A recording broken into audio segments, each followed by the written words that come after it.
el tema de hoy es el manejo conservador del cáncer de endometrio y la idea es hacerles una actualización. No tengo ningún conflicto de interés para dar esta charla. Y básicamente esto es a lo que nos enfrentamos todos, no solamente siendo ginecólogos, oncólogos, sino ginecólogos que manejamos pacientes. Con 38 años esta mujer nulípara nos debuta con un sangrado vaginal anormal de 8 meses de evolución y llama la atención que en la ecografía transvaginal se documenta un endometrio de 22 milímetros que está muy irregular y tiene una lesión polipoide de 20 milímetros. Esta paciente es llevada por un colega ginecólogo, el cual pues evidencia en la histeroscopia que tenemos un endometrio pues irregular, con unas áreas de necrosis, una vascularización atípica, y es bien llamativo que tiene un patrón que nos hace sugerir que tiene un compromiso neoplásico. Por supuesto, lo que nos permite la histeroscopia, y todos lo sabemos, es esas biopsias dirigidas para poder documentar si hay o no neoplasia. Llega la patología de esta paciente y es un adenocarcinoma de endometrio endometrioide, FIGO 1, grado nuclear 1. ¿Y por qué hablar entonces del cáncer de endometrio? Porque es una patología de alto impacto, especialmente en países en vía de desarrollo y los desarrollados que tienen pues un alto impacto en aumento de la obesidad.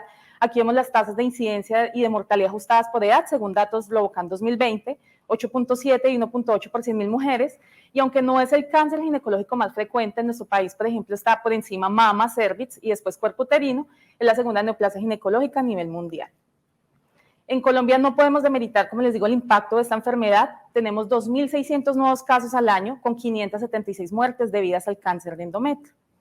¿Qué tiene ventaja esta neoplasia? Que el 67% de las pacientes son documentadas en estadios tempranos, y esto impacta directamente sobre el pronóstico. Cuando vemos la supervivencia relativa a 5 años, 94% de estas pacientes van a estar vivas. ¿Por qué? Porque tiene una clínica temprana que básicamente es el sangrado vaginal. Y esto definitivamente es un factor pronóstico favorable. Siempre pensamos que las neoplasias afectan a solo pacientes en grupos etarios extremos, especialmente la posmenopausia, pero aquí les traigo datos del CIR de Estados Unidos, donde cerca del 6% de las pacientes tienen menos de 40 años impactadas por esta neoplasia de cuerpo uterino, o sea que definitivamente sí le puede dar a mujeres jóvenes. Cuando miramos las guías actuales de manejo oncológico, pues el manejo estándar del cáncer de endometrio es la histerectomía, con salpingoforectomía y o no evaluación ganglionar, y pues definitivamente es lo que debemos hacer con estas pacientes. Pero nos enfrentamos a estos desafíos. Tenemos pacientes jóvenes donde definitivamente ese potencial de fertilidad está vigente y es un deseo de su vida igual de importante como estar sanas, y en ese sentido tenemos que pensar, damos un manejo estándar, quitamos el cáncer y sabemos que la tasa de curación va a ser casi 100%, ya les mostré, o vamos a dar un manejo conservador donde definitivamente podemos dar la oportunidad de que tenga hijos y con un impacto oncológico que ya vamos a ver a lo largo de la charla. Entonces, esto es muy importante tenerlo en cuenta en el manejo de estas pacientes. Nos surgen múltiples preguntas y es, ¿cuál es el impacto oncológico de los manejos conservadores? Si podemos o no adoptar estos enfoques como tal. ¿Cómo selecciono esas pacientes? ¿Cuál es la mejor candidata para ofrecer estas terapias? ¿Cómo hago el seguimiento? ¿Cómo es su resultado reproductivo? ¿Vale la pena postergar este manejo oncológico definitivo? ¿Y qué vamos a dar de tratamiento específicamente? Como les mencionaba, 5% en estos datos, menos de 40 años, y definitivamente pues los cambios en el rol que tenemos las mujeres en la sociedad han hecho que aumente la incidencia de esta neoplasia en pacientes jóvenes. Cada vez más posponemos el embarazo, proyectamos metas profesionales, y definitivamente la obesidad está asociada, es un factor de riesgo pronóstico independiente asociado a esta neoplasia. Siempre debemos hacer balances, como les mencionaba, lo oncológico que tanto puede impactar en el cáncer y darle la oportunidad de fertilidad. Cuando hago la búsqueda, esto es una búsqueda burda en PubMed, veo que hay cerca de 400 artículos sobre este tópico de manejo conservativo en el cáncer endometrial. Sin embargo, quiero resaltar, y es finalmente la bandera de esta charla, la mayoría de evidencia retrospectiva, muchos estudios tienen muestras pequeñas, hay diferentes estrategias de tratamiento y en muchos no hay comparabilidad directa, por lo cual no puedo establecer cuál es la mejor, y lo más importante son poblaciones heterogéneas, no todo es enfocado pues a pacientes jóvenes. ¿Cuál es el impacto oncológico? O sea, tengo una paciente de menos de 40 años que tiene un cáncer de endometrio. Estos son datos del Instituto Nacional de Cáncer, cerca de 50.000 mujeres, de las cuales 2.000 tenían menos de 40 años. Y cuando evaluamos en el análisis multivariado, vemos que definitivamente cuando tengo menos de 40 años, tengo una supervivencia mucho mayor que si tengo más de 40 años. Y eso es favorable porque definitivamente nos da la opción de pensar, ofrecer las estrategias diferentes a la cirugía definitiva. Vemos que acá en el Kaplan-Meier, en el impacto oncológico en supervivencia libre de enfermedad, también le va mucho mejor a las pacientes de menos de 40 años.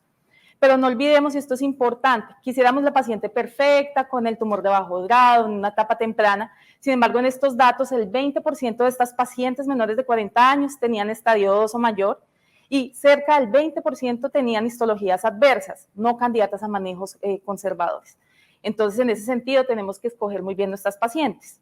¿Que si podemos adoptar el enfoque? Claro que sí, hay guías, aquí les presento la guía NCCN, que es una de las guías oncológicas que más nos rige, que es americana, y las guías sesgo de la Sociedad Europea, donde definitivamente nos dan alternativas de manejo. Y nos dan unos tópicos que quiero desarrollar a lo largo de la charla, y es, escojamos bien la paciente, hay unas indicaciones clínicas, evaluemos la patología, y por supuesto tenemos que hacer una evaluación súper importante de las imágenes. Hay dos escenarios donde puedo dar manejos conservadores. Tengo la paciente con deseo de fertilidad y neoplasia endometrial, como también tengo la paciente, por ejemplo, posmenopáusica, que es inoperable, que tiene un riesgo quirúrgico elevado, pues le puedo ofrecer estas estrategias. Pero pues claramente la charla la vamos a enfocar al deseo de fertilidad.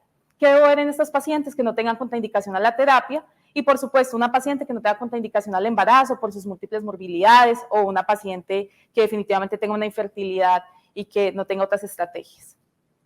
Respecto a la patología, es muy importante hacer la clasificación WHO, y recordemos que hay múltiples tipos histológicos en cáncer de endometrio, y si bien es cierto que el 80% es endometrioide, esa es la histología en la cual hemos probado estos manejos conservadores. Es fundamental que en sus instituciones haya un patólogo, ginecólogo experto, y que les diga que sí es un endometrioide bien diferenciado. Si sale una histología de células claras o sedoso papilar, definitivamente ninguna de la evidencia avala el uso de manejo conservador.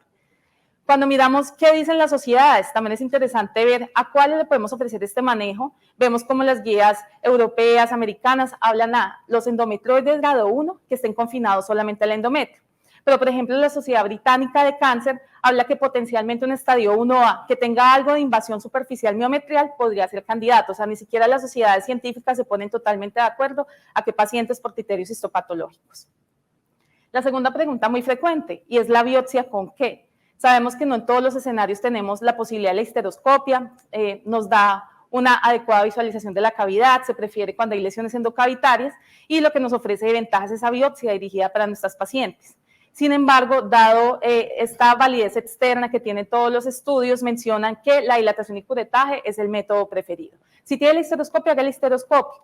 Lo que no se recomienda específicamente o que requiere un estudio adicional idealmente es si hace una biopsia oficinal con PIPEL, porque cuando vemos el upstaging, es decir, yo hago una biopsia, me da un estadio, y cuando veo la pieza definitiva en la histerectomía, el upstaging de la dilatación y curetaje es 8.7% versus el PIPEL 17.4%, es decir, que se me escapan un poco más de estadios avanzados, más de estadio 1, y es estadísticamente significativo. La inmunohistoquímica, esos dos recursos que nos preguntan los patólogos, y se ha evaluado estos marcadores en pretratamiento y en seguimiento. Cuando hay una alta expresión de estos receptores de estrógeno y progesterona pretratamiento, aparentemente hay una mejor respuesta. Y en el seguimiento, la ausencia o la expresión baja. Sin embargo, quiero aclarar que esto no tiene validación clínica, y tampoco las guías recomiendan que hagamos estos estudios de inmunohistoquímica como marcadores de respuesta al tratamiento. Las imágenes, este también es otro desafío, no todas las instituciones y todos los convenios tienen la posibilidad de hacer resonancia.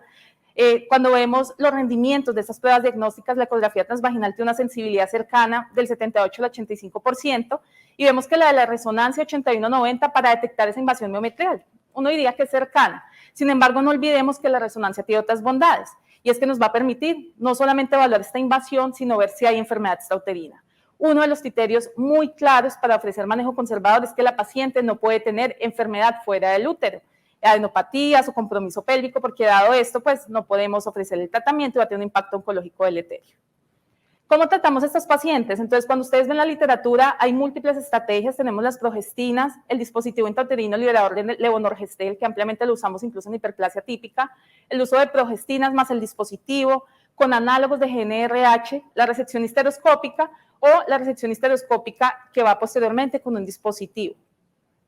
Aquí les hago un poquito de evidencia. Esto es una revisión sistemática publicada por el doctor Pedro Ramírez del MD Anderson, donde encontró 161 pacientes hasta el 2008, y definitivamente pues antes la terapia estándar era las hormonas, el manejo oral. Tenemos acetato de medroxiprogesterona en el 57% de las pacientes, de 200 a 600 miligramos, y quiero aclarar que tampoco hay un estándar de dosis. Incluso en esta revisión sistemática no se pudo homogenizar la información, seguido de acetato de megestrol de 80 a 160 miligramos día. Cuando se evaluó la respuesta, que es lo que nos interesa respecto pues, al impacto oncológico, se alcanzó una respuesta completa en la mitad de las pacientes. Se alcanzó una respuesta temporal en el 24% y no hubo respuesta en el 25% de las pacientes. Toda esta información debe ser muy claramente explicada a las pacientes para tomar decisiones. Recordemos e insisto que este no es el estándar de manejo para las pacientes con cáncer de endometrio. Han salido nuevas terapéuticas. Este es un estudio de la doctora Westing del MD Anderson, donde habla de utilizar el dispositivo de levonorgestrel como monoterapia, y aquí vemos lo utilizó en hiperplasia típica y en cáncer de endometrio, y vemos las tasas de respuesta. Una respuesta completa en el 54% de las pacientes, que es muy, digamos, similar al que tenemos del oral, de los que ya les mencioné, y global, entendiendo pues también con respuesta estable, un 66%. Esto es prometedor y específicamente en esas pacientes, ¿cuáles fueron los criterios de inclusión? Que tuvieran índices de masa corporal de más de 40, que tuvieran intolerancia al manejo oral, que tuvieran múltiples comorbilidades y puede ser una estrategia favorable también. Este fue publicado este año en el American Journal de Ginecología con 57 pacientes. La histeroscopia también es una estrategia interesante descrita de Mason, más o menos del 2010, donde se habla que si hay lesiones circunscritas de menos de 2 centímetros, que son tumores de bajo grado, puede utilizarlos para hacer una resección y generar una estrategia sinérgica para el manejo conservador. Generalmente en los estudios, y la mayoría lo que tienen es una adición con el DIU de levonorgestrel o las progestinas orales, incluso análogos, y cuando se combinan estas dos terapias con respuesta hasta del 90%. Esto tiene un protocolo que fue el que puso Mason en 2010 y es básicamente, tengo la lesión neoplásica, tengo una sospecha pues de esta lesión, tengo una biopsia rápida previa o incluso en ese momento veo la lesión, hago una resección de la lesión, después hago una resección del endometrio alrededor de la lesión y luego me meto un poco más profundo al miometrio. Todas estas patologías se marcan separado, se envían diferente pues al patólogo y esta técnica probada en 10 pacientes, que fue pues una N muy pequeña, 66% de fertilidad a 1 año. Aquí tengo unas imágenes del doctor Heredia que amablemente me facilitó y que definitivamente pues la histeroscopia nos puede permitir potencialmente esto. Es importante tener en cuenta que se necesitan manos expertas, que a veces delimitar el margen es complejo. Uno puede ver una lesión, por ejemplo, aparentemente localizada, pero ustedes saben que el margen a veces se nos escapa un poco de la histeroscopia y por supuesto si es una lesión difusa, claramente no sería candidata a hacer este manejo. Esto es una revisión sistemática de este año, donde reúne todas estas estrategias de terapia. Voy a hablar primero de los resultados oncológicos ya globales. Vemos aquí en la columna, tenemos progestinas orales, tenemos los dispositivos, incluso el uso de metformina se ha mencionado como un aditivo en la respuesta de estos pacientes y la resección histeroscópica.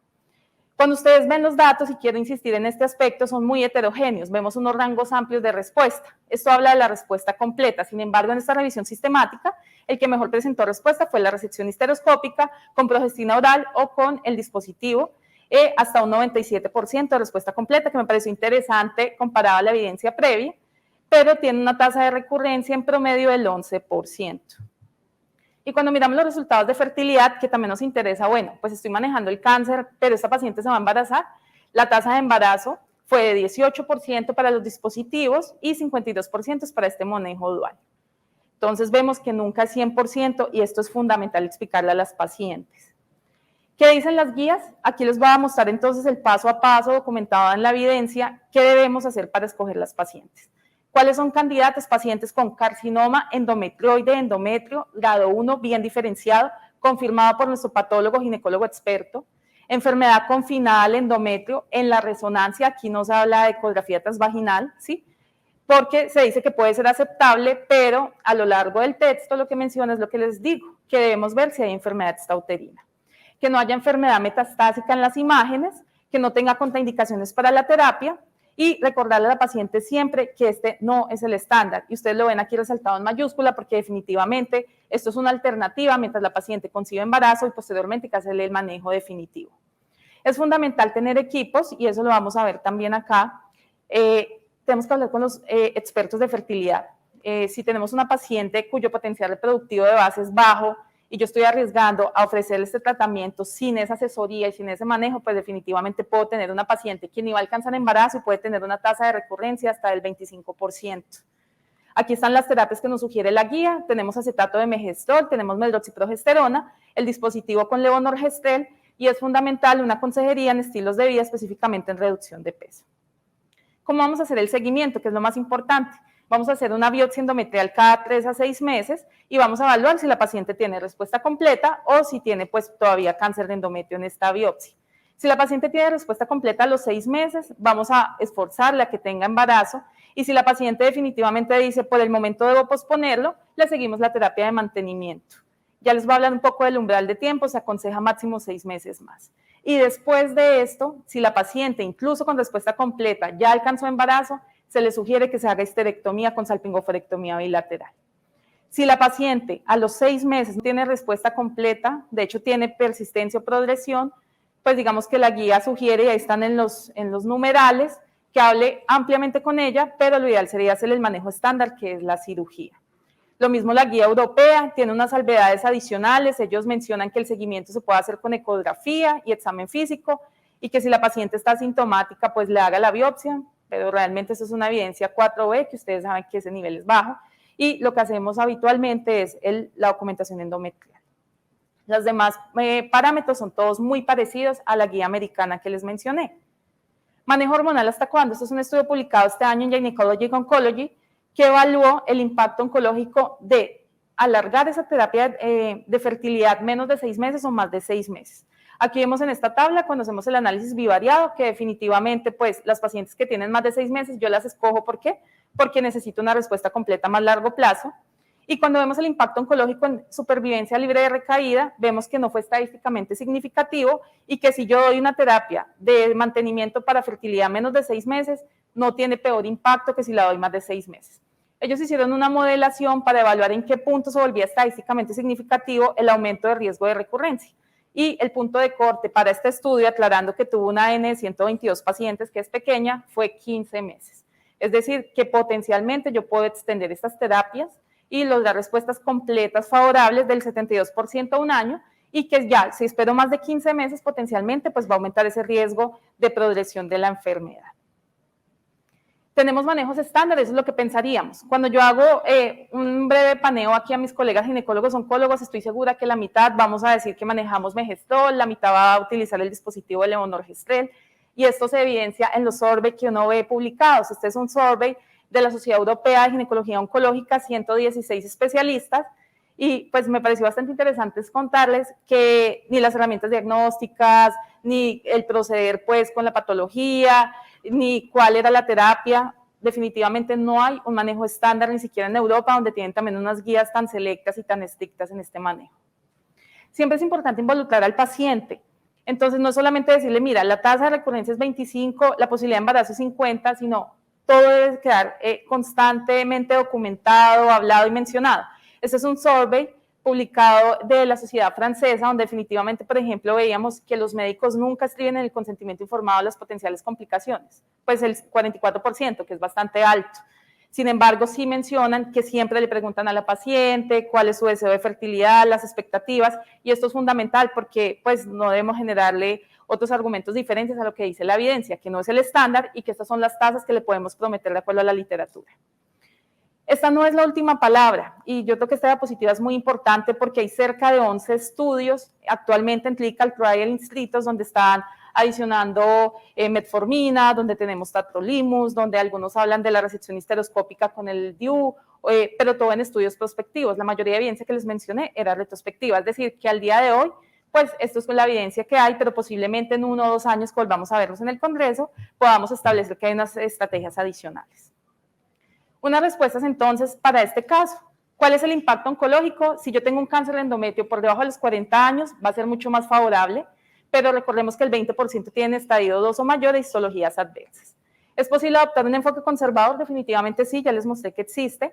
¿Cuál es su resultado reproductivo? Una respuesta completa de 55 a 97% a 6 meses, basado en estudios retrospectivos la mayoría, con una recurrencia en promedio del 25%, pero hasta un 46% en algunas series. ¿Cómo selecciono a la paciente? Para que no lo olviden, endometrioides grado 1 confirmado por el patólogo experto y debe ser confinado al endometrio según la resonancia, que es el estudio estándar ideal. ¿Cómo tratamos a estos pacientes? Trátela con lo que usted tenga en su institución. Puede hacer la resección histeroscópica previa a la progestina, o el acetato de medroxiprogesterona, o el Megestrol en las dosis que ya les mencioné, o el dispositivo con Levonorgestrel con o sin análogos de GnRH, y todo es evidencia 4B. ¿Y cómo hacer el seguimiento? Recordemos que vamos a hacer documentación del endometrio cada 3 a 6 meses. La duración de la terapia va a ser a criterio médico, ya les mencioné ese estudio del umbral de 15 meses, pero lo recomendado es casi, pues máximo 12 meses, y lo ideal es que esta paciente se embarace. El efecto progestacional del embarazo pues está combatiendo el cáncer, y después de esto la paciente va a ir a un manejo estándar. Insisto, esto no es el estándar, no están las guías, pero podemos potencialmente ofrecerlo. ¿Cuáles son los mensajes para llevar a casa? Concerte con la paciente, documéntelo en el consentimiento informado, en cada visita en su historia clínica, registre todos estos datos y toda esta información y las expectativas que ella tenga, haga el análisis del balance de fertilidad con el impacto oncológico, nunca olvide que es importante el desarrollo de la mujer, tener hijos, pero que esto tiene también un riesgo de recurrencia y de progresión de la enfermedad. Y trabaja en equipo, y en este sentido pues me siento muy orgullosa de pertenecer a esta institución donde contamos con un programa específico de oncofertilidad, tenemos radiólogos y ginecólogos expertos en imágenes que nos apoyan totalmente, patólogos que están sensibilizados, tengo un gran colega, Daniel Sanabria, y mis demás colegas del staff con los cuales hacemos juntas quirúrgicas de tumores cada 15 días, y en ese sentido podemos escoger los mejores pacientes para ofrecerles estos manejos. Tenemos también un apoyo de psicología, de bioética, de psiquiatría, y recordemos que no solamente los pacientes son clínica o son morbilidades o son tasas de recurrencia, son pacientes que son ejes de hogar, que tienen expectativas, que tienen sentimientos, que son madres, y es importante poder explicarles pues todas estas cosas. Muchísimas gracias por su atención.